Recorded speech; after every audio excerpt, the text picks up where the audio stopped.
Hello and welcome to Business 612 Module 1. Today we're taking a look at a topic from Chapter 6, Feedback, and we're going to look closely at how we use feedback in the business setting.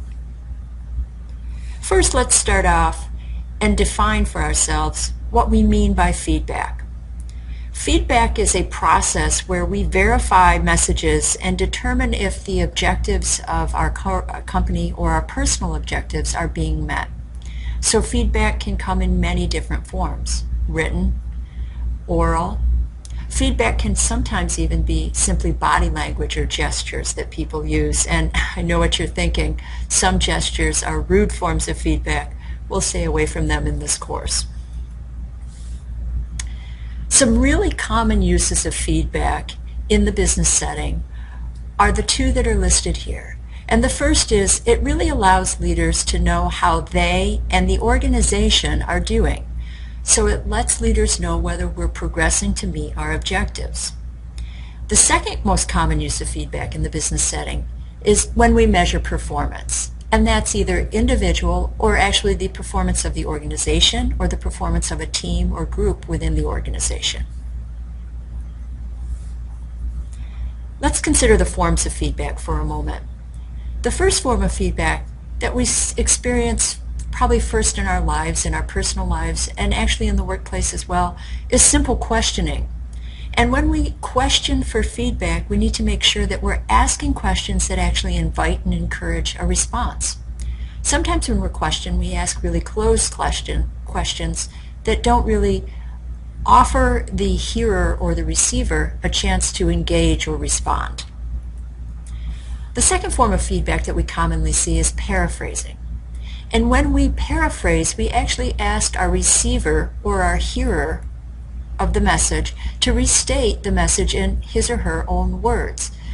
When we do this, we're actually ensuring that the receiver understands what it is we're communicating.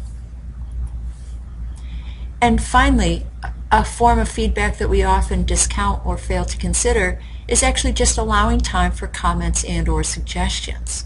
Sometimes we deliver messages and then just quickly look for quick questions without allowing receivers a chance to contemplate or think about the issue. We don't allow enough time to actually get comments and suggestions. In order to have effective feedback, we really have to keep in mind that feedback is a circular process, not a linear one. So giving and receiving feedback has to be ongoing. We have to be open to it, and we have to be willing to listen to it.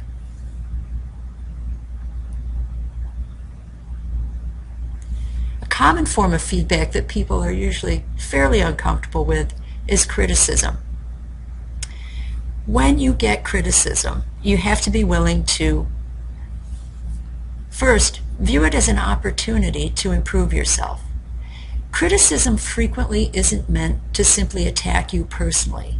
It's usually meant in a more positive fashion. And people will think, oh, you're being overly optimistic. Criticism is criticism. But if you tend to believe in the general notion that people actually are genuinely good and not bad, criticism is offered for positive purposes.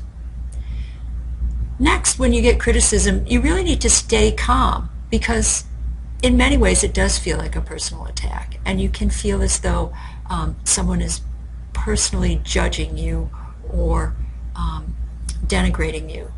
Don't. Stay calm, consider, and listen. The third thing is, don't get defensive. If you're open to criticism and open to the notion of improving yourself, it's easier to do this. And finally, when you receive constructive criticism, don't blame others.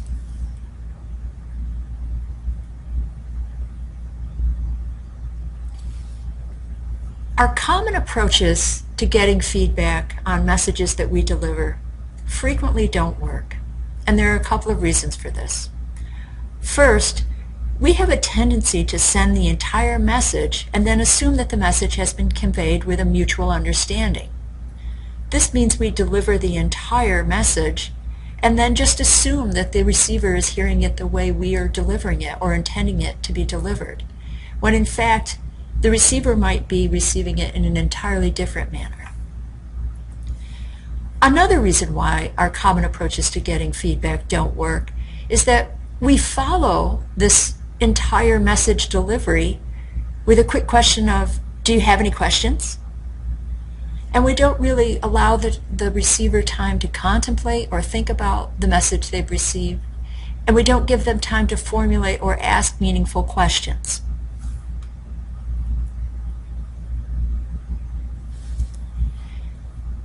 And this notion of having people ask meaningful questions leads us right into our next topic, the basic reasons why people don't ask questions.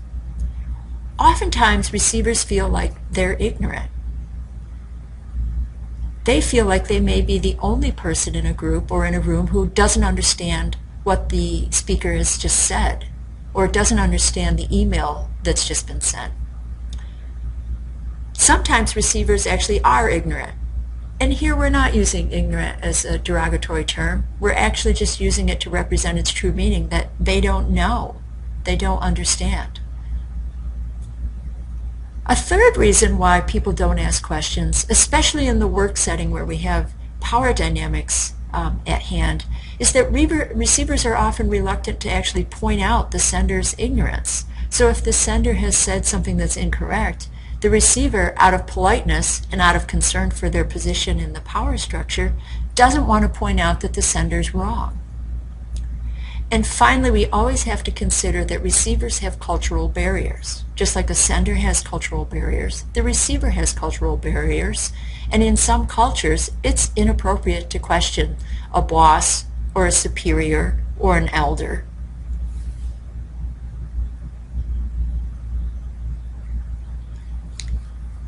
In order to make sure that we get feedback on the messages we deliver, we need to do a few things.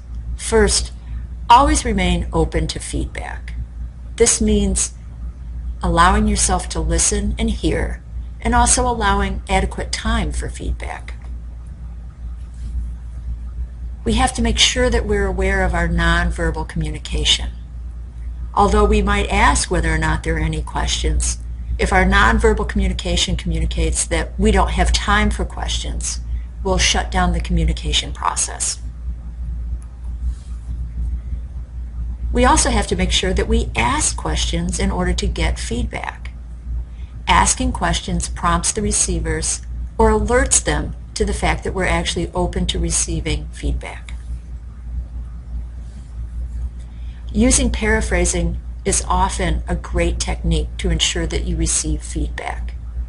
By asking someone to paraphrase a message you've just sent, you're ensuring that they actually have received the message that you thought you delivered. If you have any questions on the topic of feedback, I recommend that you review the materials in Chapter 6 or approach one of the instructors for the course.